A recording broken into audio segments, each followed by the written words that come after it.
Assalamualaikum, Football United ringan amatiran ala gue hari Sabtu pagi.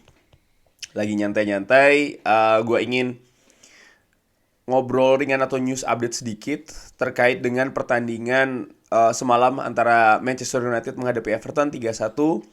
Ada konferensi pers dari Erik ten Hag, sebenarnya ini rilisnya di manunited.com tengah malam waktu Belanda, dan tentu saja gue baru pagi ini sambil santai baru gue bikin kontennya. Oke, langsung aja gue artikan, gue rangkum dan juga gue kasih opini.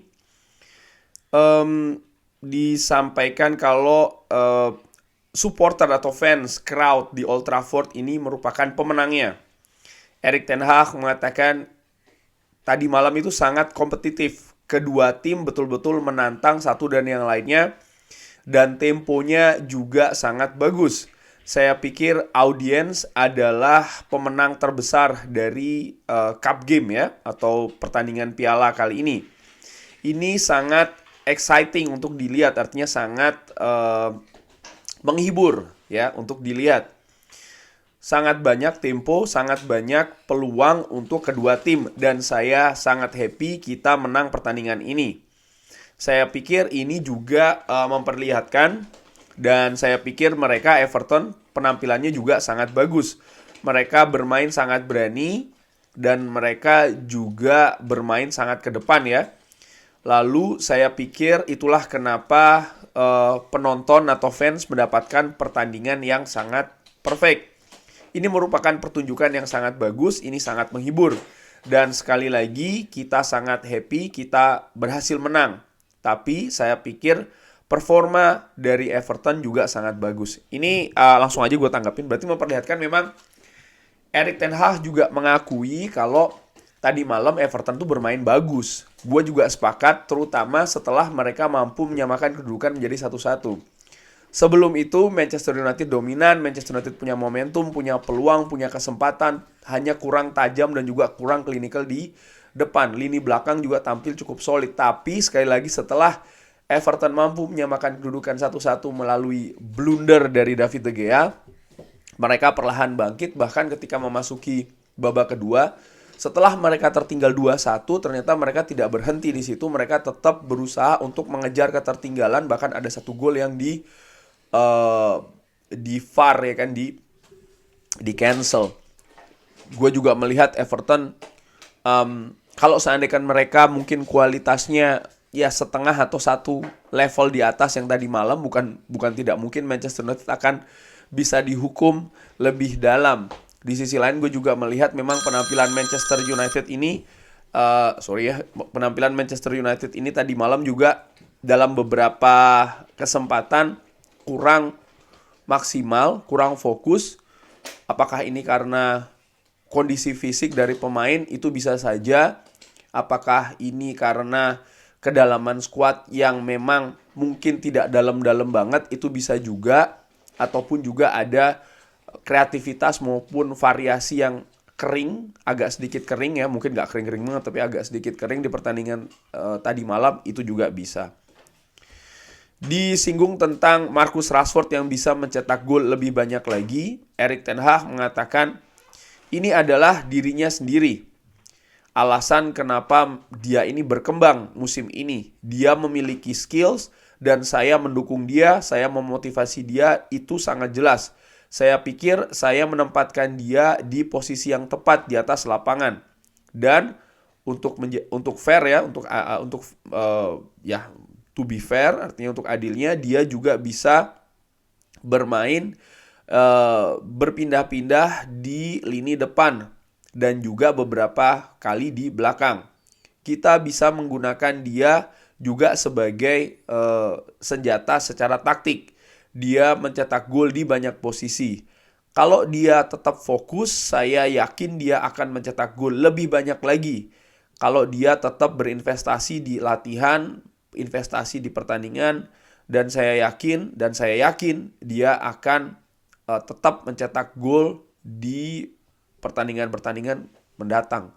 Luar biasa memang Marcus Rashford.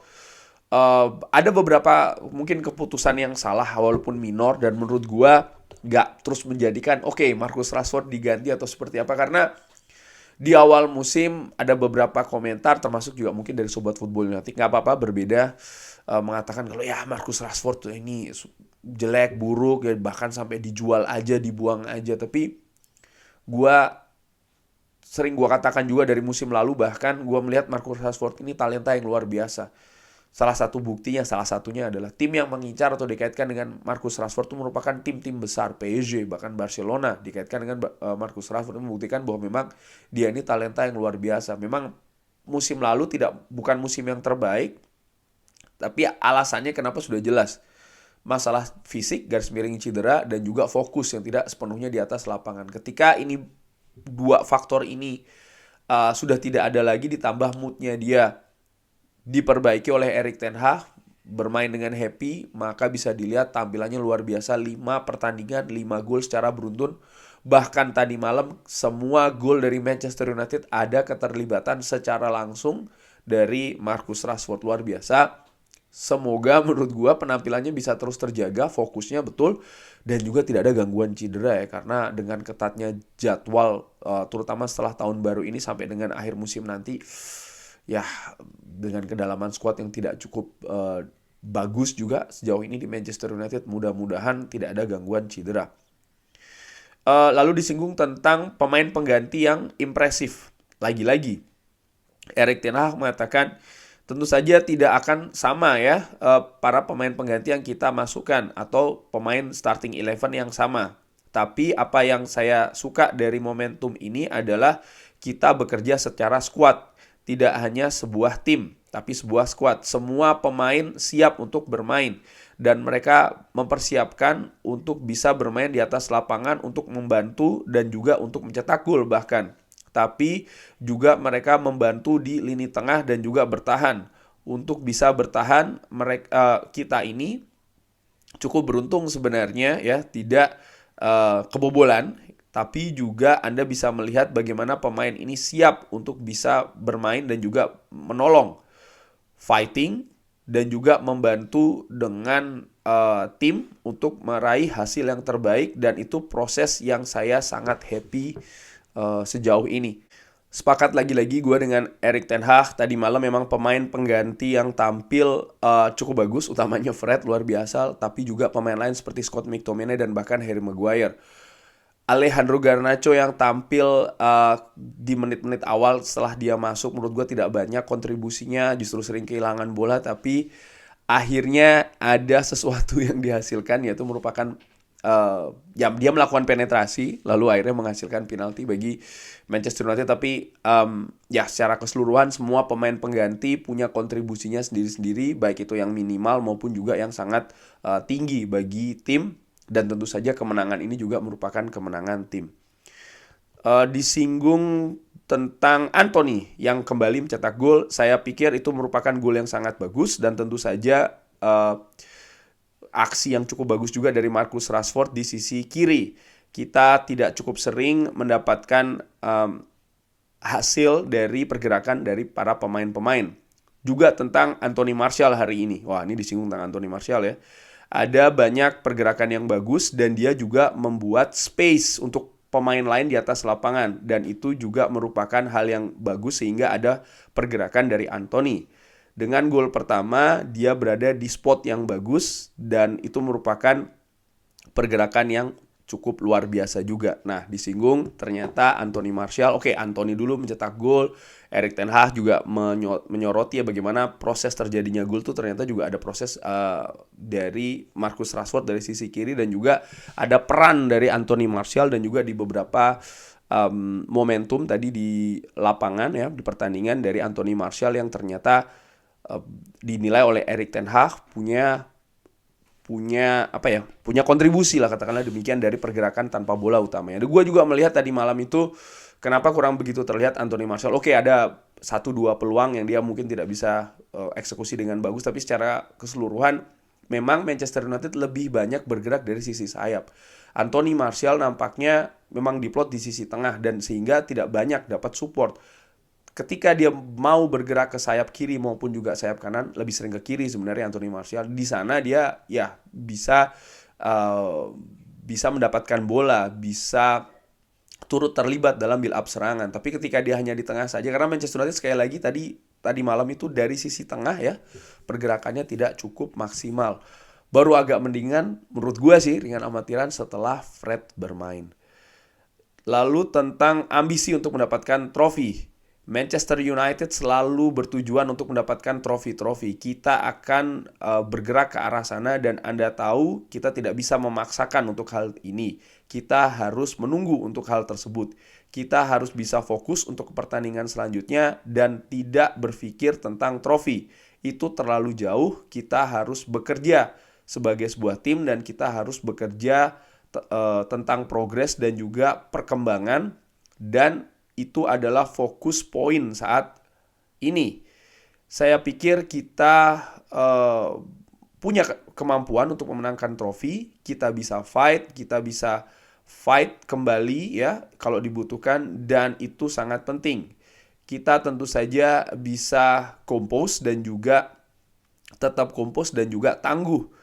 Saya pikir kita memiliki banyak skills di dalam tim untuk memenangkan pertandingan dan juga memenangkan hadiah, dalam arti adalah trofi. Tentu saja Erik ten Hag tidak ingin terlena ya dengan raihan saat ini.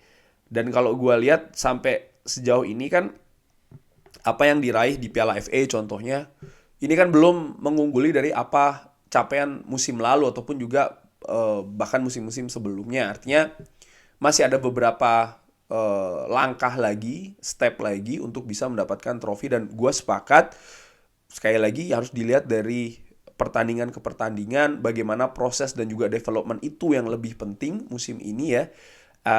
Kalau seandainya bisa mendapatkan trofi ya kenapa tidak, tapi jangan sampai itu menjadi fokus jadi hilang dan lain-lain. Dan ya ini masih musim pertama dari Erik ten Hag, bahkan belum tuntas, belum paripurna di satu musim. Erik ten Hag masih baru 6-7 bulan awal di Manchester United, walaupun perkembangannya sudah luar biasa. Tapi menurut gue semoga pressure, tekanan berupa trofi-trofi itu tidak muncul dulu. Sekali lagi, bagaimana proses ini memang harus dinikmati saja dari satu pertandingan ke pertandingan yang lain. Dan terakhir adalah tentang menghadapi Charlton Athletic di Carabao, disinggung juga. Erik ten Hag mengatakan kita tidak memiliki waktu saat ini untuk latihan. Kita akan melakukannya di weekend, tapi ini tentang bagaimana bisa segar kembali dan kita butuh hal tersebut. Banyak pertandingan yang akan datang dan ya para pemain internasional juga punya program yang banyak di Piala Dunia sebelumnya. Jadi ini tentang bagaimana bisa refresh lagi. Lalu kita juga bisa atau harus memberikan waktu pemain untuk relax, untuk bisa recover, dan setelahnya kita bisa tampil kembali di hari Selasa, recover, dan kembali lagi, go again, recover and go again. Itu yang dikatakan oleh Erik ten Hag. Ini penting. Sejauh ini Manchester United menurut gua recovernya cukup bagus, walaupun squad atau kedalaman tim ya tidak cukup dalam-dalam banget, tapi bagaimana atau bahkan pemain yang ditampilkan oleh Erik ten Hag ini kan selalu tim terbaik. Memang ada sedikit rotasi tapi hanya minimal, dan Erik ten Hag selalu ingin menampilkan pemain yang paling siap, paling terbaik. Sejauh ini tidak begitu banyak perubahan, tapi mereka juga bisa bermain dengan cukup bagus sejauh ini. Nah, gua harapkan, dan ini kan tentu saja sudah ada taktik atau cara dari Erik ten Hag supaya pemain ini tetap fresh, dan menurut gua mudah-mudahan ini bisa terus terjaga sehingga ya fitness dari pemain ini atau kebugaran bisa terus ada secara optimal di setiap pertandingan. Kurang lebih demikian pertandingan tadi malam. Erik ten Hag mengatakan ini merupakan good performance atau ya pertandingan yang sangat menghibur bagi fans. Gua tadi malam juga ya ada optimisnya, ada deg-degannya, ada balik lagi optimisnya, ada deg-degannya lagi, dan tentu saja diakhiri dengan perasaan happy karena Manchester United berhasil menang dan lolos ke babak selanjutnya. Terima kasih sudah menyaksikan. Like, sholat, subscribe. Happy weekend, selamat menikmati akhir pekan. Assalamualaikum warahmatullahi wabarakatuh. Thank you.